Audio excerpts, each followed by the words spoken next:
মানুষকে আমরা অসভ্য হতে শেখাচ্ছি, কারোর ব্যাপারে নাক গলাবা না। যত অন্য নামাজ পড়ছে না ওর ব্যাপার, ও রোজা রাখছে না ওর ব্যাপার, ও রাস্তায় অন্যায় কাজ করছে ওর ব্যাপার, ও রাস্তায় বাতরামি করছে ওর ব্যাপার। ব্যক্তি স্বাতন্ত্র্য বোধের নামে অন্যায়কে প্রশ্রয় দেওয়া শেখানো হচ্ছে, ঠিক না?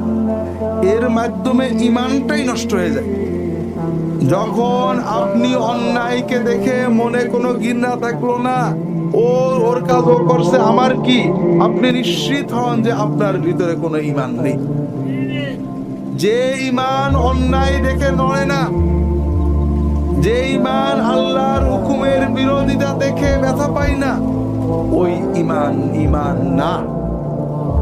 আপনি নামাজ পড়েন, রোজা রাখেন, হজ করেন, যাকাত দেন, কিন্তু আল্লাহর হুকুমের অবাধ্যতা হয়, ওদের কাজ ওরা করছে, আমার কি, বেহায়া পড়া চলে, আমার কি, আপনার কলবের ভিতরে নড়াচড়া হয় না, নবীজি সাল্লাল্লাহু আলাইহি ওয়াসাল্লামের বিরুদ্ধে কথা বলে আপনার কলব নড়ে না, ব্যথা লাগে না, ও কি করব, ওটা আমার ব্যাপার না, যে যা করে করুক।